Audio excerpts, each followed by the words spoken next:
IFRS 9 financial instruments.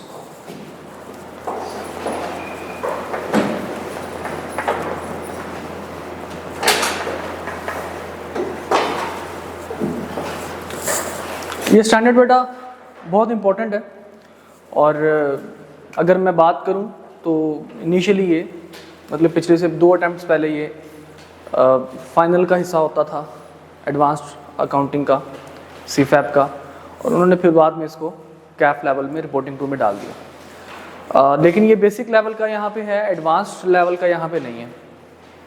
ठीक है, इसमें हम जो चीज़ें पढ़ेंगे वो एडवांस लेवल की नहीं होंगी इतनी, लेकिन बेसिक लेवल की चीज़ें ज़रूर होंगी। अब इस स्टैंडर्ड को जब हम पढ़ते हैं फाइनेंशियल इंस्ट्रूमेंट्स, 2 स्टैंडर्ड्स ऐसे थे जिन्होंने हमारी सोच को बदल के रख दिया। मिसाल के तौर पर, अब सोच हमारी क्या थी, पहले ज़रा आपको सोच में बता देता हूँ।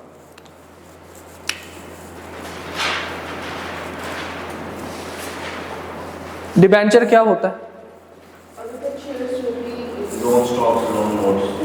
डिबेंचर को हम किसका हिस्सा बनाते हैं? डेट का हिस्सा बनाते हैं या इक्विटी का? मतलब ये डेट इन्वेस्टमेंट होती है या इक्विटी इन्वेस्टमेंट?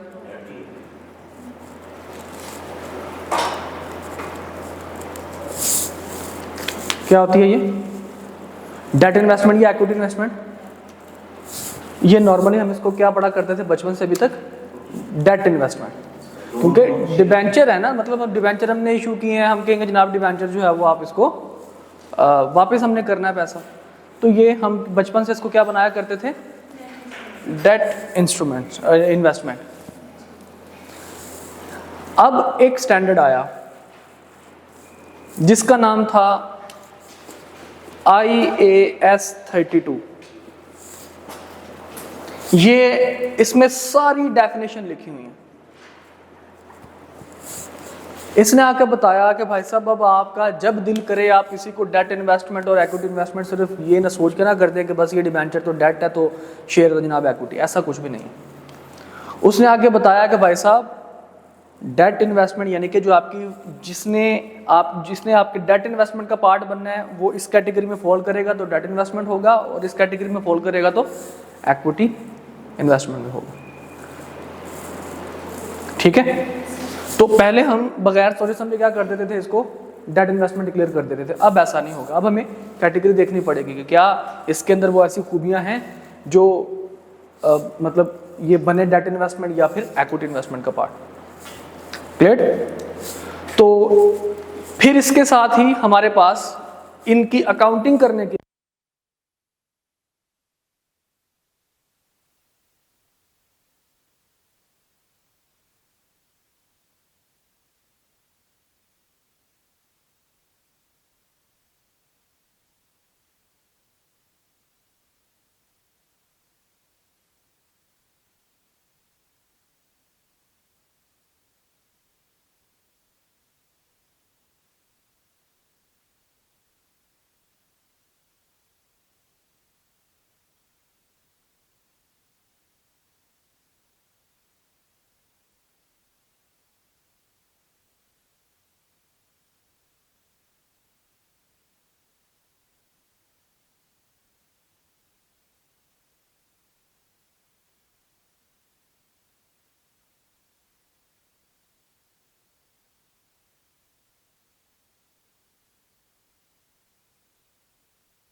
इसके लेट्स सपोज मैंने कहा जी 150 पीकेआर है, मैंने डिसाइड कर लिया। मैंने कहा सर मैंने आपको लेट्स सपोज मैंने आपको $10,000 देने हैं और $1 किसके बराबर है 150 रुपये के। इस रेट पे मैं आपको फ्यूचर में क्या करूंगा, साल बाद डॉलर पे करूंगा, यानी कि डॉलर के अगेंस्ट आपको अपने पैसे पे करूंगा। मैंने कहा जी ठीक है। अब ये मेरा राइटिंग में आ गया। अब $1 की कीमत कितनी है जनाब, 150 रुपये, ठीक है जी। अब ये मैंने क्या कर लिया, इसको मैंने राइट डाउन कर लिया कि फ्यूचर में मैं भी सिक्योर रहूँ और अगला बंदा भी सिक्योर रहे। अच्छा अब होगा क्या, अब सिचुएशन इन फ्यूचर या तो मेरे लिए फेवरेबल हो सकती है या फिर मेरे लिए अनफेवरेबल हो सकती है। मेरे लिए फेवरेबल कैसे हो सकती है, क्योंकि मैंने पे करना है। अगर डॉलर का रेट इंक्रीज होता जाता है, लेट्स सपोज 200 हो जाता है, अगर डॉलर का रेट बढ़ता है 200 रुपये हो जाता है $1, तो मैं तो सिक्योर होऊंगा भाई। सर आपने डॉलर्स पे करने हैं या रुपीस पे करने हैं? मैंने डॉलर्स का रेट में डिसाइड कर लिया और पाकिस्तान रुपये मैंने पे करने हैं उनको। कर्जा मैंने डॉलर में लिया था, ठीक है। अब डॉलर उनको मैंने वापस करने हैं, तो मैंने उनके साथ डिसाइड कर लिया कि पाकिस्तान रुपीस में अगर कन्वर्ट करेंगे तो 150 रुपये का $1 इतने का मैं आपको वापस करूँगा, ठीक है। अब हुआ क्या, इन फ्यूचर जनाब मेरे लिए फेवरेबल कब होगा कि डॉलर जो है वो 150 रुपये से कितना हो चुका है, 200 रुपये हो चुका है। तो मैं बड़ा खुश हूँ। अगर मैं ये एग्रीमेंट ना करता तो मुझे 200 रुपये देना पड़ना था $1। चलो अब मैं थोड़ा सा समझूँ, ऐसे ना भाई मैं क्या थोड़ा सा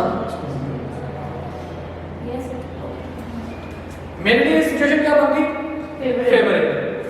अच्छा अब लेट्स सपोज यही डॉलर अगर चला जाए 100 रुपये पे, तो मुझे कुछ ना कुछ होना ही हो जाएगा यार, क्या बकवास, तो देख तो सही ना भाई, खुद को तुम सीए क्या तो इतना तुम्हें पता नहीं है रेट के साथ क्या होना है। छोड़ दो सर्टिफिकेशन आगे डालो, कुछ भी नहीं है उसमें रखा हुआ तुम्हारे लिए, तुम इस काबिल नहीं हो। ये अपने आप से मैं बातें शायद सारी किया करूँ। क्यों भाई, क्योंकि सिचुएशन मेरे अगेंस्ट हो गई है,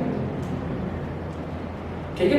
इसी तरह हम लेट्स सपोज अगर हम शेयर प्राइस का कोई एग्रीमेंट कर लेते हैं, फॉर एग्जांपल हम लोग बात करते हैं नाम आपके पास जो इस टाइम जो निशात है, निशात मिल्स का जो शेयर है, प्लीज मैं कल परसों ही उसका वो उसकी कर रहा था, मैं बिजनेस फिजिबिलिटी बना रहा था। तो निशात का जनाब जो शेयर है, लेट्स सपोज शेयर प्राइस जो है निशात की that is nearly about let's suppose 2000, let's suppose 2000 है नहीं, लेकिन सपोज कर लेते हैं, कॉन्फिडेंशियल इन्फॉर्मेशन आप उसको जाकर देख लीजिएगा कि क्या करेगा। 2000 मैंने अपने भाई से अब्दुल रहमान भाई से मैंने कहा कि रहमान भाई ये शेयर के लिए आने वाला 2000 करेगा। अब्दुल रहमान कहता नहीं सर निशात बड़े नोट छाप रही है, निशात मिल्स है, निशात चूनिया है, उसके बाद आप सर इसके बहुत सारे इसके जो है वो एक ग्रुप ऑफ कंपनियां सर, ये नहीं कि मार्केट थी इसका शेयर बढ़ने। मैंने कहा भाई शर्त लगाई, सर लगाए शर्त। भाई मैंने भी अकाउंटिंग पढ़ी हुई है, मतलब आप पुराने हैं, आपने पुरानी रिपोर्टिंग टू पढ़ी थी, हम नहीं पढ़ रहे हैं। आपके ज़माने में फाइनेंशियल इंस्ट्रूमेंट रिपोर्टिंग टू में नहीं हुआ करता था, हमने रिपोर्टिंग टू में पढ़ा हुआ है। मैंने कहा लगाए शर्त, कितने की शर्त लगी? मैंने कहा भाई साहब, मैंने कहा आप कितने का कहते हैं शेयर? तो सर आने वाले सालों में, आने वाले 1 साल की शेयर जो है वो 3000 रुपये का हो जाएगा।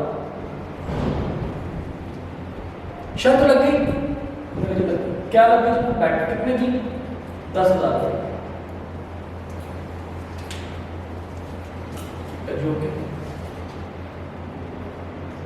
अब जनाब वक्त गुजरता गया, साल जैसे एंड होने वाला था, ये जनाब शेयर की प्राइस 2000 से 2200, 2400, 2800। अब जैसे जैसे क्लैरिटी आती जाएगी मुझे क्या नजर आ रहा है अनफेवरेबल हो रहा है कि मैं क्या होने लगा हूँ, भागने का टाइम आ गया भाई, ठीक है।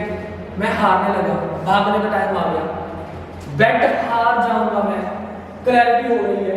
क्यों? क्योंकि सिचुएशन मेरे लिए अनफेवरेबल अब अभी हुई नहीं है, लेकिन मुझे क्लैरिटी शुरू में होना शुरू हो गई। तो कहते हैं जनाब जब आपको चीजें लगना शुरू हो जाए कि जनाब आपके लिए फेवरेबल होगी, फेवरेबल किस तरह से होगी, मेरे लिए नहीं बल्कि अब्दुल रहमान के लिए फेवरेबल होगी। अब्दुल रहमान क्या कहेगा, सर देखा मुझे कॉल करके जैसे प्राइस बढ़ेगी सर कैसे हैं सर 10,000 का था, अस्सलाम वालेकुम, मैं कहता वालेकुम सलाम। फिर जैसे 200 रुपये बढ़े, सर मैंने सुना है कि 2400 का शेयर हो चुका है, लेकिन सर अल्लाह के काम को पता है, क्या पता होगा कि अगले दिन अगले सेकंड में क्रैश कर जाए। 2800 का हो गया सर, वो मैंने ऑर्डर प्लेस कर दिया है तो 10,000 मुझे कब तक मिल जाएंगे। अब हुआ क्या जनाब, जिस दिन शेयर की प्राइस देखी तो वो कितनी होगी 3200। अब ये अनफेवरेबल मेरे लिए क्लियर हो चुका, ठीक है। अब ये मैंने 10,000 रुपये को पे कर, तो आपका स्टैंडर्ड करता है कि इस सिचुएशन में जब आपको क्लैरिटी हो जाए किस चीज़ के लिए कि आपके लिए ये चीज़ कोई फेवरेबल बन रही है, ठीक है, और दूसरे के लिए भी फेवरेबल बन रही है, जिसके लिए फेवरेबल बन रही है आप उसको क्या रिकॉर्ड कर ले, फाइनेंशियल एसेट्स को रिकॉर्ड करें। अब जब मैं अंग्रेजी पढ़ूँ, देखिए अंग्रेजी क्या कह रही है आपको, सर लेकिन ये तो बेट है। हाँ तो contract, this is not law, please don't apply law.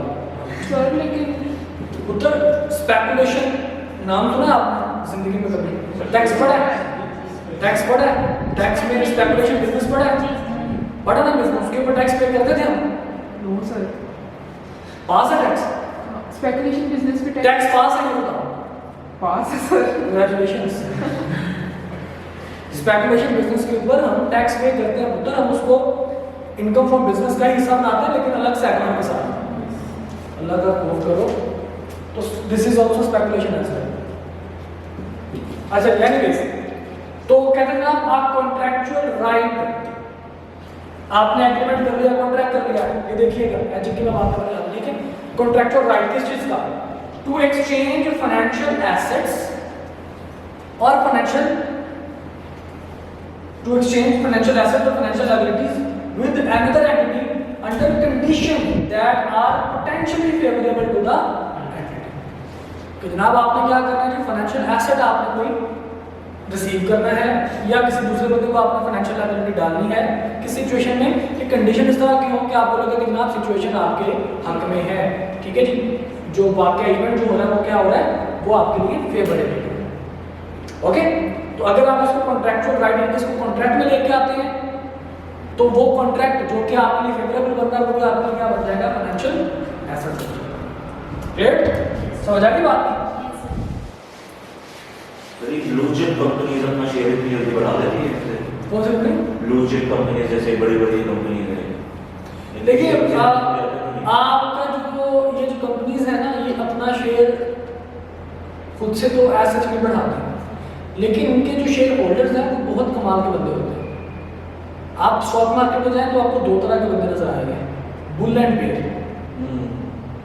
वो बुल क्या करते हैं, ऊपर को चलते हैं मार्केट ना, वो क्या करते हैं ना, वो मार्केट को इतना ऊपर ले जाते हैं, कैसे लेके जाते हैं, डिमांड बढ़ा के उन चीज़ों को खरीदना शुरू कर देते हैं, इतना खरीदते हैं प्रोडक्ट्स को, इतना खरीदते हैं शेयर्स को कि जनाब शेयर्स की प्राइस को आसमान में छोड़ देते हैं। बेयर क्या करते हैं, नीचे लेके रहते हैं, वो जनाब वो वेट करते हैं कि जैसे ही प्राइस ऊपर जाए फौरन क्या करते हैं, मार्केट बेचना शुरू कर देते। जैसे वो बेचेंगे तो क्या होगा जनाब, गिरना शुरू हो जाएगा शेयर की प्राइस। तो शेयर कंपनी इटसेल्फ कुछ नहीं करती, अगर हाँ कंपनी के जो ज्यादा शेयर्स हैं वो अगर किसी एक बंदे के पास है, फिर तो जनाब समझ लीजिए कि वो बंदा जनाब शार्क है पूरे स्टॉक मार्केट का। उसका जब दिल करेगा वो क्रैश करवा देगा, जब दिल करेगा बूस्ट करवा देगा, ओके। तो ये उनके ऊपर डिपेंड करता है। अच्छा तो यहाँ पे हम बात क्या कर रहे थे, कॉन्ट्रैक्चुअल राइट टू एक्सचेंज,